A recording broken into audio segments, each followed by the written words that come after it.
સમાચારમાં આગળ વધીએ જાણકારી ખેડાથી મળી રહી છે કે જ્યાં બહી નદીમાં ક્રૂડ ઓઇલ છોડાતા આખરે લોકો ભારે આક્રોશમાં જોવા મળી રહ્યા છે।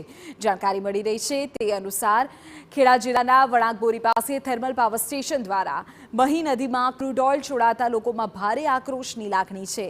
હાલ મહીસાગર નદીના પાણીમાં ઓઇલના થર જામી ગયા હોય તેવા દ્રશ્યો પણ દેખાયા છે। આપણે જણાવી દઈએ કે મહી નદી સાથે લોકોની અપાર આસ્થા જોડાય છે।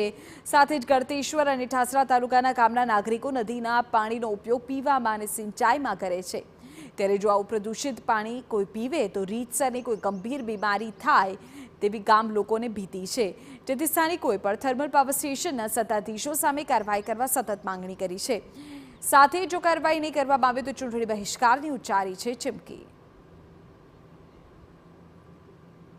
યાત્રાધામ જેમ ડાકોર છે આપણું એમ ગળતેશ્વર મહાદેવનું મંદિરના નામે તાલુકો બન્યો હોય અને પવિત્ર નદીની અંદર દૂર દૂરથી લોકો સ્નાન કરવા આવતા હોય એમને પણ ચામડીજન્ય રોગો અન્ય રોગો પણ થઈ શકે એવી સંભાવનાઓ હોય। આ પાણી પીવાના પાણીમાં તેમજ ખેતીલાયક પાણીમાં પણ ઉપયોગી થાય છે। ઉપજાઉ જમીન બંજર બને અને જો પીવાની અંદર આ કેમિકલયુક્ત પાણી જાય તો લોકોની શરીરની સાથે ચેડા થાય, એના આરોગ્ય સાથે ચેડા થાય।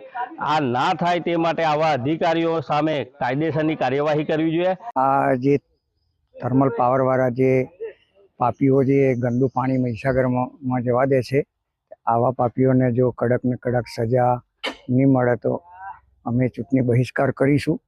વણાકબોરી થર્મલ પાવર સ્ટેશનના બોઇલરમાંથી નીકળતા વેસ્ટનો નિકાલ સત્તાધીશો દ્વારા લોકમાતા મહીસાગર નદીમાં કરવામાં આવી રહ્યો છે, જેને લઈને લોકમાતા મહીસાગર નદી પ્રદૂષિત થયેલી જોવા મળી રહી છે।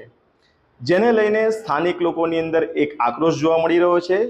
સ્થાનિક લોકોએ ચીમકી ઉચ્ચારી છે કે વણાકબોરી થર્મલ પાવર સ્ટેશન દ્વારા જો પ્રદૂષણ બંધ નહીં કરવામાં આવે તો આગામી દિવસોમાં યોજાનાર લોકસભાની ચૂંટણીનો તેઓ બહિષ્કાર કરશે।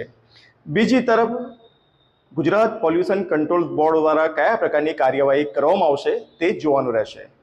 ધર્મેન્દ્ર કપાસી, TV9 ખેડા।